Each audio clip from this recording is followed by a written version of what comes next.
Meet the Leaders, show about politics and getting you some information on politics here in the state of Connecticut. And we are pleased to have with us Representative Brenda Kupchick of the 132nd District.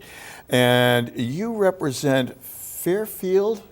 Am I leaving? Are you strictly Fairfield? Yes, Fairfield. Thank you. And it's the brain village drain. of Southport.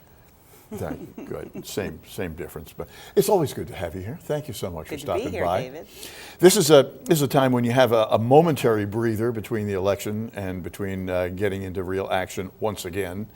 And we are still left with just about what you were left with before, only fewer Republicans. A lot fewer. A lot fewer.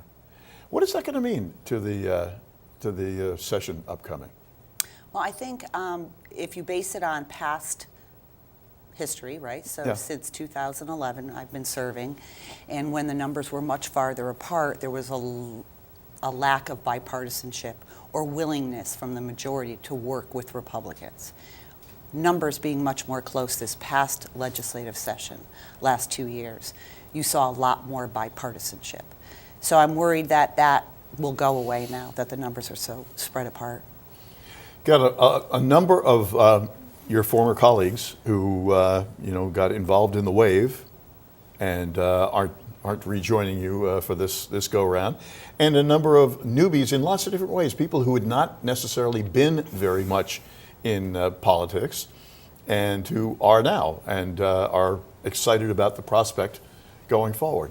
What is it? The first few weeks anyway have got to be a little bit awkward all the way around as people find their way.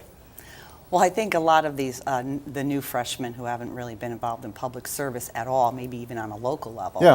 and especially some of the young people, are going to be very surprised about what they see when they get there, that it isn't exactly probably what they thought it was going to be like. It's much better. Oh, well, no. Well, it's different. We're facing a lot of big problems in Connecticut, and it's no surprise to anyone. There shouldn't be any surprise to anyone. And they are going to require a whole lot of work and some hard choices for people to make. Well, hard choices, and this has been lingering, festering, if you will, for a number of years now. So, the old can getting kicked, it's got no place to go, does it, or does it?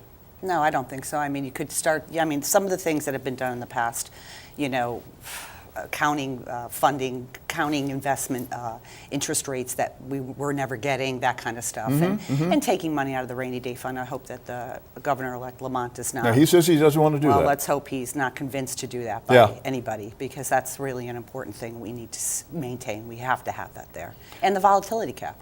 Those are things we were able to include in the budget and the budget bonding cap and the spending cap. Those are important pieces to structural change down the road, and those things have to be maintained. Those are things that Republicans fought really hard for in the last budget cycle.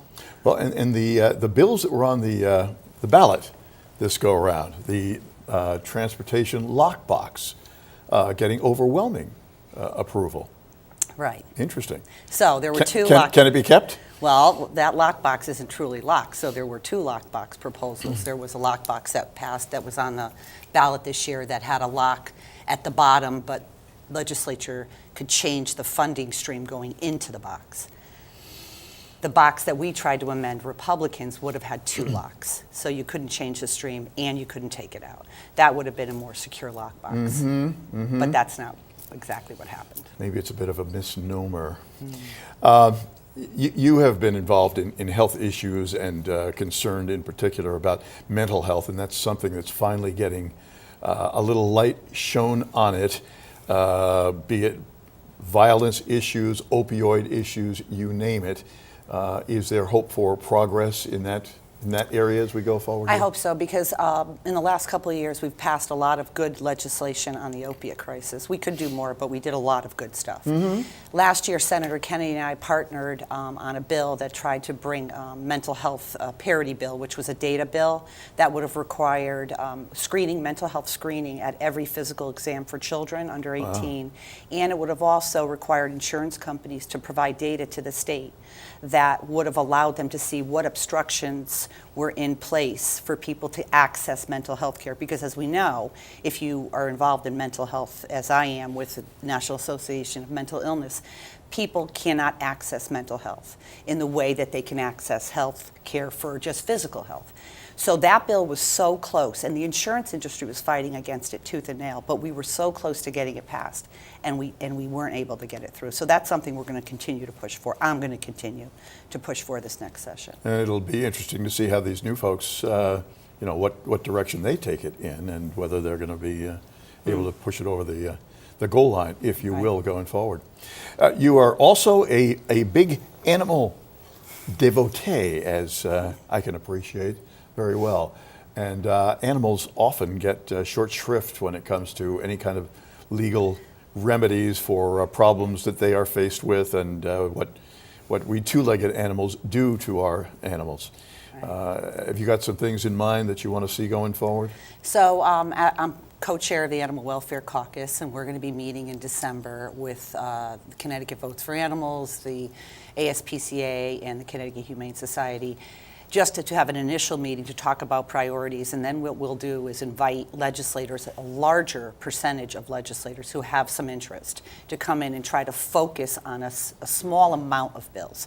Because what happens is we have legislators all dumping bills everywhere in every committee, and then it just gets diluted. So I want to bring in more legislators who have this interest so that we can focus on just a handful of bills that we think are the most important, so we can get some success. Get some action on them. Yeah.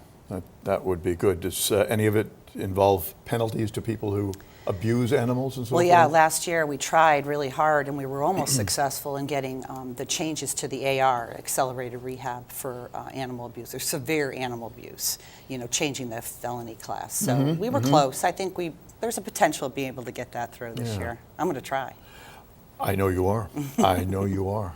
Listen, so glad to have you stop by. We do appreciate it. Hopefully we'll see you up in Hartford just after the holidays anyway. Well, it's good to see you too. Pleasure. Thanks so much for stopping by. That's Representative Brenda Kupchick of the 132nd District in Fairfield, our guest on this edition of Meet the Leaders, but that's all the time we've got for it. And I'm David Smith.